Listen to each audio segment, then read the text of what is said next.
CITU ನೇತೃತ್ವದಲ್ಲಿ 141ನೇ ವಿಶ್ವ ಕಾರ್ಮಿಕ ದಿನಾಚರಣೆ.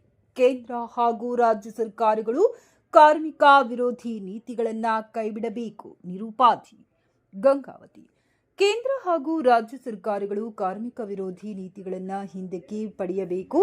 ಕೆಲಸಕ್ಕೆ ತಕ್ಕಂತೆ ವೇತನ ಹಾಗೂ ಕಾರ್ಮಿಕರ ಹಕ್ಕು ಬಾಧ್ಯತೆಗಳನ್ನು ರಕ್ಷಿಸಬೇಕೆಂದು ಒತ್ತಾಯಿಸಿ ಸಿಐಟಿಯು ಗಂಗಾವತಿ ನೇತೃತ್ವದಲ್ಲಿ ವಿಶ್ವ ಕಾರ್ಮಿಕರ 141ನೆಯ ದಿನಾಚರಣೆಯ ಸಮಾರಂಭವನ್ನು ಉದ್ದೇಶಿಸಿ ರಾಜ್ಯ ಪ್ರಧಾನ ಕಾರ್ಯದರ್ಶಿ ನಿರುಪಾಧಿ ಹೇಳಿದರು.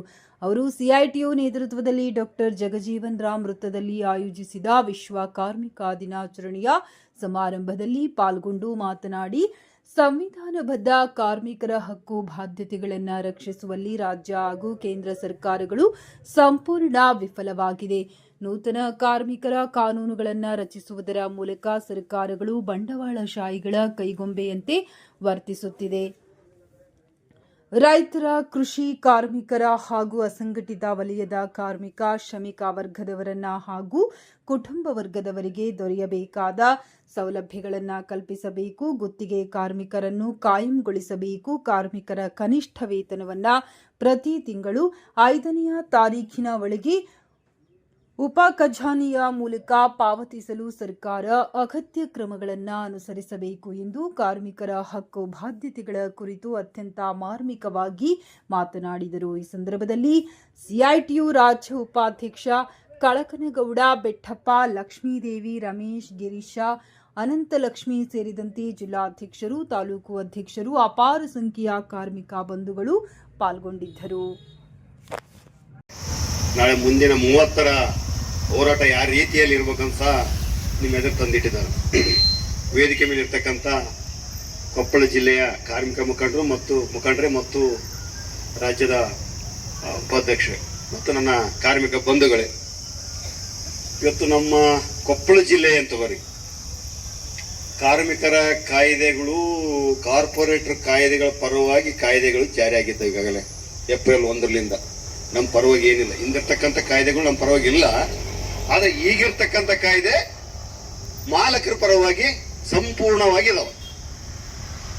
ಯಾವೊಬ್ಬ ಕಾರ್ಮಿಕರಿಗೆ ಅನ್ಯಾಯ ಆಯ್ತಂದ್ರೆ ಯಾವನು ಧ್ವನಿ ಎತ್ತಕ್ಕಂಥ ಪರಿಸ್ಥಿತಿಯಾಗಿ ಇಡೀ ಜಿಲ್ಲೆಯಲ್ಲಿ ಇಲ್ಲ. ನೀವು ಹೆಚ್ಚು ಕಡಿಮೆ ಗಂಗಾವತಿ ಕ್ಷೇತ್ರದ ರೆಡ್ಡಿಗೆ ಏನಾದ್ರು ಮನೆ ಪತ್ರ ಕೊಡ್ತು ಅಂದ್ರ ಬಳ್ಳಾರಿಗೆ ಕೊಡ್ಬೇಕು ಅವನ್ ಕೇಳಿ ಅಂತವ್ರಿಗೆ ಓಟ್ ಹಾಕಿ ಒಂದ್ ಕಡೆ. ಇನ್ನೊಂದು ಕಡೆ ಏನಂದ್ರೆ ಕೇಂದ್ರ ಸರ್ಕಾರದ ವಿರುದ್ಧ ವರ್ಷಗಟ್ಟಲೆ ರೈತರು ಡೆಲ್ಲಿಯಲ್ಲಿ ಹೋರಾಟ ಮಾಡಿ ಕೃಷಿ ಕಾಯ್ದೆ ತಿದ್ದುಪಡಿ ಮಾಡಕ್ಕ ರೀತಿಯಲ್ಲಿ ಕೇಂದ್ರ ಸರ್ಕಾರ ಮಣಿಸಿ ತಿದ್ದುಪಡಿ ಮಾಡಿದ್ರು. ನಮಗೆ ಎಪಿಎಂಸಿ ಅಮಲಿ ಕಾರ್ಮಿಕರು ಮತ್ತು ಕಾಲೇಜಿನ ಕಾರ್ಮಿಕರು ಇನ್ನಿತರ ಕಾರ್ಮಿಕರಿಗೆ ಬಲು ಖುಷಿ ಆಯ್ತು. ಏನಾದ್ರೂ ಎಪಿಎಂಸಿ ಕಾಯ್ದೆ ತಿದ್ದುಪಡಿ ಆಯ್ತು, ನಮಗೆ ಮನೆ ನಿವೇಶನಗಳು ಮತ್ತು ಮೂಲಭೂತ ಸೌಲಭ್ಯಗಳು ಸಿಗುತ್ತಾವ ಅಂತ. ಸರ್ಕಾರ ಹಂಗಿದೆ, ಕಾಂಗ್ರೆಸ್ ಸರ್ಕಾರ ಜಾರಿ ಮಾಡಿಬಿಡ್ತಾರ ಅಂತ. ಇದುವರೆಗೆ ಕಾಂಗ್ರೆಸ್ ಅವರು ಆ ಕಡೆ ಮುಖ ಸಮಿತಿ ನೋಡ್ತಾ ಇಲ್ಲ.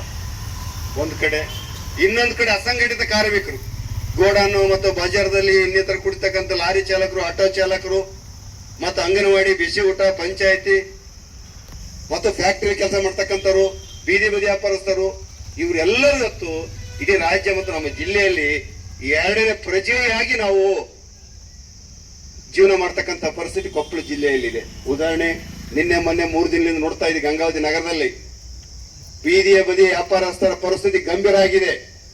ಅವರು ಪರವಾಗಿ ನಿಂತು ಮಾತಾಡ್ತಕ್ಕಂಥ ಒಬ್ಬ ರಾಜಕೀಯ ಪ್ರತಿನಿಧಿ ಸಹ ಮಾತಾಡ್ತಾ ಇಲ್ಲ. ನೋಡು, ಚುನಾವಣೆ ಸಂದರ್ಭದಲ್ಲಿ ಬೀದಿ ಬದಿ ವ್ಯಾಪಾರಸ್ಥರಂತೂ ಉಪಯೋಗಿಸ್ಕೊಂಡ್ರು.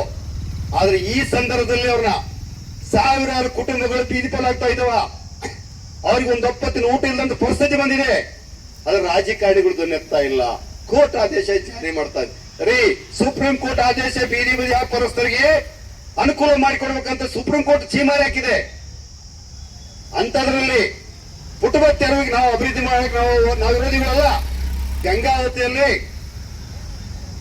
ಎಲ್ಲಿ ನೀಲಕಂಠೇಶ್ವರ ಗುಡಿಯಿಂದ ದುರ್ಗಮ್ಮನ ಗುಡಿಯವರೆಗೆ ದೊಡ್ಡ ದೊಡ್ಡ ಒತ್ತುವರಿ ಮಾಡಿದಾರ, ಅದನ್ನ ಕಾಣಿಲ್ವಾ?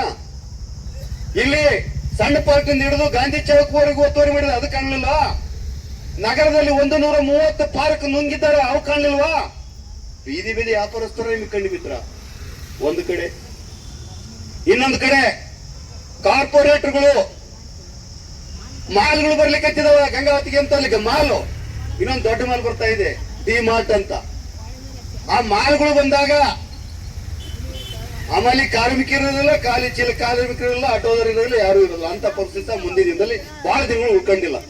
ಯಾಕೆ ಅನ್ಬೋದು, ಈಗ ಅಲ್ಲಿ ಗಂಗಾವತಿಗೆ 2-3 ಮಾಲ್ ಬಂದಿದ್ದಾವ, ಅಲ್ಲೇ ಅಮಲ್ರಿ ಯಾರು ಬೇಕಾಗಿಲ್ಲ, ಅವ್ರಿಗೆ ಬೇಕಾ ಅಮಲ್ರಿ ಬೇಕಾಗಿಲ್ಲ. ಎಪಿಎಂಸಿಗೆ ಸಹ ಈಗ ಬಂದಿದ್ದಾವ ಸಿಒ ಕಂಪನಿಯವರು, ರಿಲಯನ್ಸ್ ಕಂಪನಿಯವರು ನೇರವಾಗಿ ರೈತರು ಕೂಡ ನೆಲ್ ಖರೀದಿ ಮಾಡ್ತಾ ಇದಾರ. ಅವ್ರು ಹೊಲ್ದಾಗ ಹೋಗಿ ಸಚ್ಚೆ ಹಚ್ಚೆ 15 ದಿನದಾಗ ಹೋಗಿ ರೇಟ್ ಕೊಟ್ಟು ರೈತ ಕೂಡ ಮಾತೃಕೆ ಮಾಡ್ತಾರ. ಡೈರೆಕ್ಟ್ ಅಲ್ಲಿಗೆ ಮಿಷನ್ ಇದು ತುಂಬಿಕೊಂಡು ಅವರು ಸ್ಟೋರೇಜ್ ಮಾಡ್ತಾ ಇದ್ದಾರೆ. ಇದು ಬಹಳ ದಿನ ಇಲ್ಲ. ಅವಾಗ ನಮ್ಮ ಅಮಲಿ ಕಾರ್ಮಿಕರು ಮತ್ತು ಖರೀದಾರ ಪರಿಸ್ಥಿತಿ ಗಂಭೀರ ಆಗುತ್ತೆ. ಇದಕ್ಕ ಸರ್ಕಾರದ ಅನುಮತಿ ಈಗಾಗಲೇ ಅವ್ರಿಗೆ ಸಿಕ್ಕಿದೆ. ಮತ್ತೆ ನಮ್ಮ ಕಾರ್ಮಿಕರನ್ನ ನೋಡೋ ದೃಷ್ಟಿ, ಚುನಾವಣೆ ಬಂದಾಗ ನಾವು ರೆಡ್ಡಿ ಕಡೆಯರು, ನಾವು ಬಿಜೆಪಿ ಕಡೆಯರು, ನಾವು ಕಾಂಗ್ರೆಸ್ ಕಡೆಯರು ಅಂತದ್ರಲ್ಲ, ರೆಡ್ಡಿ, ಬಿಜೆಪಿ, ಕಾಂಗ್ರೆಸ್, ಜೆಡಿಎಸ್ ಅವರು ಈ ದುಡಿಯುತ್ತಿರ್ತಕ್ಕಂತ ಕಾರ್ಮಿಕರ ಪರವಾಗಿ ಯಾವತ್ತು ಜೆಂಡ ಹಿಡಿದಿಲ್ಲ, ಅವರು ಹಿಡಿಯೋದನ್ನು ಇಲ್ಲ. ಈಗ ನೋಡು, ಕಾರ್ಮಿಕರ ಮೇಲೆ ದೊಡ್ಡ ಅಟ್ಯಾಕ್ ಆಗ್ತಾ ಇದ್ದಾವೆ ಇಡೀ ದೇಶದಲ್ಲಿ. ಯಾರಾದ್ರೂ ಇರ್ತಾರ, ಕಾಂಗ್ರೆಸ್ ಅವರು, ಬಿಜೆಪಿ, ಜೆಡಿಎಸ್ ಅವರು, ಅಥವಾ ಕಾಂಗ್ರೆಸ್, ಬಿಜೆಪಿ, ಜೆಡಿಎಸ್ ಅವರು ಕಾರ್ಮಿಕರ ಪರವಾಗಿ ಕೂಲಿ ಬೇಕು, ಕನಿಷ್ಠ ವೇತನ ಬೇಕು, ಮತ್ತೆ ಅವರಿಗೆ ಅಮಲಿ ದರ ಹೆಚ್ಚಳ ಮಾಡಬೇಕಂತ ಒಂದು ದಿನ ಆದ್ರೂ ರೋಡ್ ನಲ್ಲಿ ಇಟ್ಟು ಹೋರಾಟ ಮಾಡ್ಯಾರ ಅವರು. ಆದ್ರೆ ನಾವೇನ್ ಮಾಡ್ತಾ ಇದೀವಿ, ಚುನಾವಣೆ ಬಂದಾಗ ಅವ್ರ ಜೆಂಡ ಹಿಡಿದು ಅವ್ರಿಗೆ ಓಟ್ ಹಾಕ್ತಾ ಇದೀವಿ. ನಾವು ಕಂಡಿದ್ದೀವಿ ಗಂಗಾವತಿ ತಾಲೂಕಿನಲ್ಲಿ, ಇಡೀ ಜಿಲ್ಲೆಯಲ್ಲಿ ಅಮಲಿ ಅಗ್ರಿಮೆಂಟ್ ಬಂದಾಗ ಇರ್ತಕ್ಕಂತ ಸಚಿವರು, MLA ಯಾರು ಪರ ಕುಂದಿರ್ತಾರೆ, ನಮ್ಮ ಅಪೋಸಿಟ್ ಪರ ಕುಂತಾರ. ನೀನೆಲ್ಲ ಮೊನ್ನೆ ಕೊಪ್ಪಳ ಗಂಜಿಯಲ್ಲಿ ಸಹ ಅಮಲಿ ಕಾರ್ಮಿಕರು ಒಂದು ನಮ್ಮಲ್ಲಿ ನಿಯೋಗ ಹೋದ್ರು. ನಿಯೋಗ ಕೃಷ್ಣಪ್ಪಲ್ಲ ನಿಯೋಗ ಹೋಗಿ ಅಮಲಿ ದರ ಹೆಚ್ಚಳ ಮಾಡಂದ್ರ ಇಡೀ ಜಿಲ್ಲೆಯಲ್ಲಿ ಹೈಯೆಸ್ಟ್ ಕಡಿಮೆ ಇರೋದು ಕೊಪ್ಪಳದಲ್ಲಿ.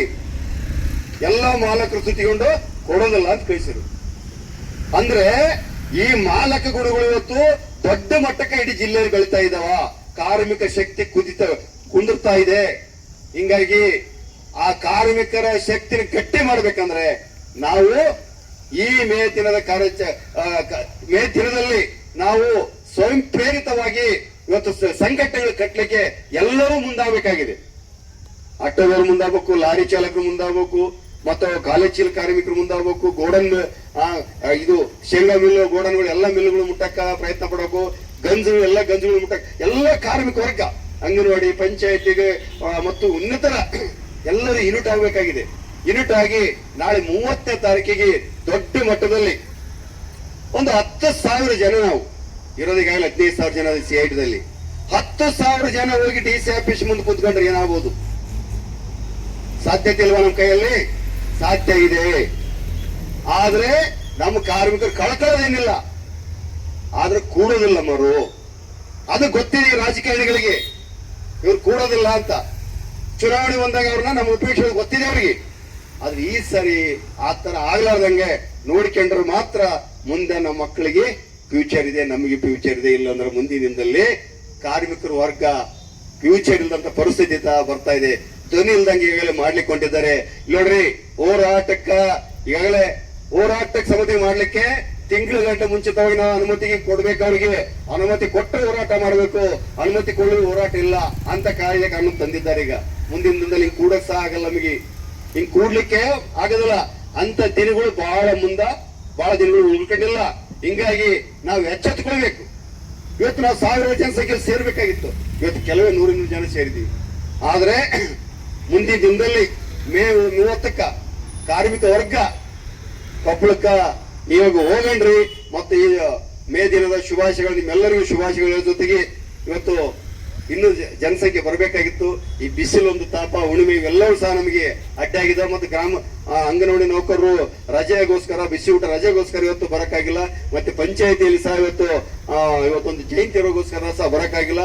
ಹಿಂಗಾಗಿ ನೀವು ಬಂದಂತ ಎಲ್ಲರಿಗೂ ಮೇ 140 ವರ್ಷದ ಕಾರ್ಮಿಕ ಶುಭಾಶಯಗಳು ಹೇಳ್ತಾ ನನ್ನ ಮಾತು ಮುಗಿಸ್ತಾ ಇವತ್ತ ದಿನಾಚರಣೆಗೆ ಬಂದಂತ ಇವತ್ತ ರಾಜ್ಯದ CITವಿನ ರಾಜ್ಯ ಉಪಾಧ್ಯಕ್ಷರಾದಂತ ಮಂಟನಗೌಡರಿಗೆ ನಿಮ್ಮೆಲ್ಲರ ಪರವಾಗಿ ಅವರಿಗೆ ಧನ್ಯವಾದಗಳನ್ನು ಹೇಳಕ್ ಇಷ್ಟಪಡುತ್ತೀವಿ. ಹಾಗೇನೆ CITವಿನ ರಾಜ್ಯ ಕಾರ್ಯದರ್ಶಿಗಳಾದಂತ ನಿರ್ಪಾದೆ ಬೆಣಕಲ್ಲರಿಗೆ ಅವ್ರಿಗೂ ಕೂಡ ನಮ್ಮ ನಿಮ್ಮೆಲ್ಲರ ಪರವಾಗಿ ಧನ್ಯವಾದಗಳನ್ನು ಹೇಳಕ್ ಇಷ್ಟಪಡ್ತೀವಿ. ಹಾಗೆ ವೇದಿಕೆ ಮೇಲಿರುವಂತ ಎಲ್ಲರಿಗೂ ಧನ್ಯವಾದಗಳು ಹೇಳುತ್ತಾ, ಹಾಗೂ ವೇದಿಕೆಯ ಮುಂಭಾಗದಲ್ಲಿರುವಂತ ನಮ್ಮ ಕಾರ್ಮಿಕರಿಗೂ ಧನ್ಯವಾದಗಳು ಹೇಳುತ್ತಾ, ಹಾಗೂ ಪತ್ರಿಕಾ ಮಾಧ್ಯಮರಿಗೆ ಅವ್ರಿಗೂ ಕೂಡ ಧನ್ಯವಾದಗಳು ಹೇಳುತ್ತಾ, ಹಾಗೂ ಪೊಲೀಸ್ ಸಿಬ್ಬಂದಿಗೆ ಅವ್ರಿಗೂ ಕೂಡ ಧನ್ಯವಾದಗಳು ಹೇಳುತ್ತಾ ಇಲ್ಲಿಗೆ ಈ ಸಭೆಯನ್ನು ಮುಕ್ತಾಯ ಮಾಡುತ್ತೇವೆ. ತರಬಾರ್ದು, ಜಾರಿಗೆ ತಂದ್ರೆ ನಿನ್ನ ಸರ್ಕಾರಕ್ಕೆ ಇಲ್ಲಿ ಉಳಿಗಾಲ ಇಲ್ಲ ಅನ್ನುವಂತ ಸಂದೇಶವನ್ನ ನಾವು ಕೊಳ್ಳಿಕ್ಕೆ ಜಿಲ್ಲಾ ಪಂಚಾಯತಿ ಕಚೇರಿಯನ್ನ ಜಿಲ್ಲಾ ಅಧಿಕಾರಿಗಳ ಕಚೇರಿಯನ್ನ ಮುತ್ತಿಗೆ ಹಾಕಬೇಕಾಗಿದೆ. ಮುತ್ತಿಗೆ ಹಾಕಬೇಕು ಅಂತ ಹೇಳಿದ್ರೆ ಇಲ್ಲಿರೋ 4 ಜನ ಲೀಡರ್ ಹೋಗಿ ಮುತ್ತಿಗೆ ಹಾಕಕ್ ಸಾಧ್ಯನಾ? ಮುತ್ತಿಗೆ ಹಾಕ್ಬೇಕಾದವ್ರು ಯಾರು? ಇಲ್ಲಿರುವಂತ ಕಾರ್ಮಿಕರು ಮತ್ತೆ ನೌಕರರು. ಅವರ ಬದುಕನ್ನ ಉಳಿಸ್ಕೊಳ್ಳಿಕ್ಕೆ ಲೀಡರ್ಗಳ ಬದುಕು ಇದರಲ್ಲಿ ಪ್ರಶ್ನೆನೇ ಇಲ್ಲ. ನಿಮ್ಮ ಬದುಕನ್ನ ಉಳಿಸ್ಕೋಬೇಕು ಅಂದ್ರೆ, ನಿಮ್ಮ ಹಕ್ಕನ್ನ ನೀವು ಉಳಿಸ್ಕೋಬೇಕು ಅಂದ್ರೆ, ನಿಮಗಿರುವಂತಹ ಸವಲತ್ತುಗಳನ್ನ ಉಳಿಬೇಕು ಅನ್ನೋದಾದ್ರೆ ನಾವೇನ್ ಮಾಡ್ಬೇಕು? 30ನೇ ತಾರೀಕು ಡಿಸಿ ಆಫೀಸ್ ಬಂದ್ ಮಾಡ್ಬೇಕು. ಡಿಸಿ ಆಫೀಸ್ ಬಂದ್ ಮಾಡ್ತೀವಿ ಅಂದ್ರೆ ಸುಮ್ಮನೆ ಇರ್ತಾರ ಪೊಲೀಸರು? ಜಿಲ್ಲಾ ಆಡಳಿತ ಸುಮ್ಮನೆ ಇರುತ್ತಾ? ಜಿಲ್ಲೆಯ ಮಂತ್ರಿಗಳು, ಜಿಲ್ಲೆಯ ಶಾಸಕರು ಸುಮ್ಮನೆ ಇರ್ತಾರ? ಜನಾರ್ದನ್ ರೆಡ್ಡಿ ನಮ್ಮವನಂತ ನೀವು ಇಲ್ಲಿ ಅನ್ಕೊಂಡಿರ್ಬೋದು, ತಂಗಡಿಗೆ ನಮ್ಮವನಂತೂ ನೀವು ಅನ್ಕೊಂಡಿರ್ಬೋದು. ಆದ್ರೆ ನೀವು ಇಂಥ ಚಳವಳಿ ಮಾಡಿದಾಗ ಅವರ ನಿಜವಾದ ಬಣ್ಣ ಬಯಲಿಗೆ ಬರೋದು. ಯಾವ ತಂಗಡಿಗೆ, ಯಾವ ಜನಾರ್ದನ್ ರೆಡ್ಡಿ ನಿಮ್ಮ ಪರವಾಗಿ ನಿಂತ್ಕೋತಾರೋ, ನಿಮ್ಮ ವಿರುದ್ಧ ನಿಂತ್ಕೋತಾರೋ ಅವಾಗ ಗೊತ್ತಾಗುತ್ತೆ. ಜಿಲ್ಲಾ ಕೇಂದ್ರವನ್ನ ನೀವು ಮುತ್ತಿಗೆ ಮಾಡ್ತೀನಿ ಅಂದಾಗ ಈ ಎಲ್ಲಾ ಕಳ್ಳರು ಒಟ್ಟಾಗ್ತಾರ. ಅಧಿಕಾರಿಗಳಿಂದ ಹಿಡ್ಕೊಂಡು ರಾಜಕಾರಣಿಗಳವರೆಗೂ ಇದು ಒಂದು ಗ್ಯಾಂಗ್. ಇದು ಈ ಗ್ಯಾಂಗ್ ಎಲ್ಲ ಒಟ್ಟಾಗ್ತದೆ. ಕಾರ್ಮಿಕರು ಎಲ್ಲರೂ ಒಂದಾಗಿ ಇಂಥ ಚಳವಳಿಯನ್ನ ರೂಪಿಸಿದ್ರೆ ನಾನು ಗೌರ್ಮೆಂಟ್ ಅಲ್ಲಿ ಲೂಟಿ ಮಾಡೋದನ್ನ ನಿಲ್ಲಿಸಬೇಕಾಗುತ್ತೆ. ಜನಾರ್ದನ್ ರೆಡ್ಡಿ ಲೂಟಿ ಮಾಡಲ್ವಾ? ತಂಗಡಿಗೆ ಲೂಟಿ ಮಾಡಲ್ವಾ? ನಿಮ್ಮ ಅಧಿಕಾರಿಗಳ ಲೂಟಿ ಮಾಡಲ್ವಾ? ಲೂಟಿಕಾರರ ಗುಂಪೆಲ್ಲ ಒಂದ್ ಕಡೆ ಆಗ್ತದೆ. ಆ ಲೂಟಿಕೋರರ ಗುಂಪನ್ನ ಸೆದೆಬಡಿಲಿಕ್ಕೆ ನಾವು ಕಾರ್ಮಿಕರೆಲ್ಲ ಒಂದ್ ಕಡೆ ಸೇರ್ಬೇಕಾಗ್ತದೆ. ಈ ರಾಜ್ಯ ನಮ್ದು, ಈ ಸಂಪತ್ತು ನಮ್ದು. ಈ ಸಂಪತ್ತನ್ನು ನಾವು ಉಳಿಸ್ಕೊಳ್ಳಿಕ್ ಆಗ್ಲಿಲ್ಲ ಅಂತ ಹೇಳಿದ್ರೆ, ಈ ದೇಶವನ್ನು ನಾವು ಉಳಿಸ್ಕೊಳ್ಳಿಕ್ ಆಗ್ಲಿಲ್ಲ ಅಂದ್ರೆ, ಈ ರಾಜ್ಯ, ಈ ಜಿಲ್ಲೆಯನ್ನು ನಾವು ಉಳಿಸ್ಕೊಳ್ಳಿಕ್ ಆಗ್ಲಿಲ್ಲ ಅಂತ ಹೇಳಿದ್ರೆ ನಾವು ಉಳಿಲಿಕ್ಕೆ ಸಾಧ್ಯ ಇಲ್ಲ. ಹಾಗಾಗಿ ನಾವೆಲ್ಲರೂ ಸೇರಿ ಈ ದೇಶದ ರಕ್ಷಣೆನೂ ನಮ್ಮ ಮೇಲೆ ಇದೆ, ಈ ದೇಶದ ಸಂಪತ್ತನ್ನ ಕಾಪಾಡಿಕೊಳ್ಳೋ ಶಕ್ತಿನೂ ಜವಾಬ್ದಾರಿನೂ ನಮ್ಮ ಮೇಲಿದೆ. ಹಾಗಾಗಿ ಎಲ್ಲಾ ಜವಾಬ್ದಾರಿಯನ್ನ ನಿರ್ವಹಿಸಬೇಕು ಅಂತ ಹೇಳಿದ್ರೆ ನಮ್ಮಲ್ಲಿ ಐಕ್ಯತೆ ಬೇಕು, ಜೊತೆಗೆ ಚಳವಳಿನೂ ಬೇಕು. ಈ ಎರಡನ್ನ ಒಟ್ಟೊಟ್ಟಿಗೆ ತಗೊಂಡು ನಾವು 30ನೇ ತಾರೀಕು ನಮ್ಮ ಕೊಪ್ಪಳ ಜಿಲ್ಲೆಯ ಶಕ್ತಿ ಏನು ಅಂತ ಹೇಳಿ ಕರ್ನಾಟಕ ಸರ್ಕಾರಕ್ಕೆ ತೋರಿಸ್ಬೇಕು. ತೋರಿಸುವಂತ ಸಂದರ್ಭದಲ್ಲಿ ಗಲಾಟೆಗಳಾಗ್ಬಹುದು, ನೆನ್ಪಿಟ್ಕೋಬೇಕು ಎಲ್ಲರೂ. ನಾವು ಡಿಸಿ ಆಫೀಸ್ ಮುತ್ತಿಗೆ ಹಾಕ್ತೀವಿ ಅಂತ ಹೇಳಿದ್ರೆ ಪೊಲೀಸ್ ಅಲರ್ಟ್ ಆಗ್ತಾರೆ, ಜಿಲ್ಲಾ ಆಡಳಿತ ಅಲರ್ಟ್ ಆಗುತ್ತೆ, ಪೊಲೀಸರನ್ನ ಚೂ ಬಿಡ್ತಾರೆ. ಪೊಲೀಸರು ನಮ್ಮ ವೈರಿಗಳಲ್ಲ. ಆದ್ರೆ ಅನಿವಾರ್ಯ ಅವ್ರು ಡ್ಯೂಟಿ ಮಾಡೋದು ಅವರು. ನಮ್ಮ ಸಂಘದ ನಿಯಮವನ್ನ ಜಾರಿ ಮಾಡೋದು ನಮ್ದು. ನಾವು ಯಾವುದೇ ಕಾರಣಕ್ಕೆ ಪೊಲೀಸ್ ಮತ್ತು ಜಿಲ್ಲಾ ಆಡಳಿತದ ಜೊತೆ ರಾಜಿ ಒಪ್ಪಂದ ಮಾಡ್ಕೊಳ್ಳದೆ 30ನೇ ತಾರೀಕು ಜಿಲ್ಲಾ ಕೇಂದ್ರವನ್ನ ಮುತ್ತಿಗೆ ಹಾಕೋದ್ರ ಮುಖಾಂತರ ಕರ್ನಾಟಕ ಸರ್ಕಾರಕ್ಕೆ, ಅದು ಸಿದ್ದರಾಮಯ್ಯನವರಿಗೆ ಎಚ್ಚರಿಕೆಯನ್ನ ಕೊಡಬೇಕು ಅಂತಕ್ಕಂಥ ದೃಷ್ಟಿಯಲ್ಲಿ ಇಟ್ಕೊಂಡು ಈ ಕಾರ್ಮಿಕ ದಿನಾಚರಣೆಯನ್ನ ಆಚರಣೆ ಮಾಡೋಣ ಅಂತ ಹೇಳಿ ನನ್ನ ಮಾತನ್ನ ಮುಗಿಸ್ತೇನೆ.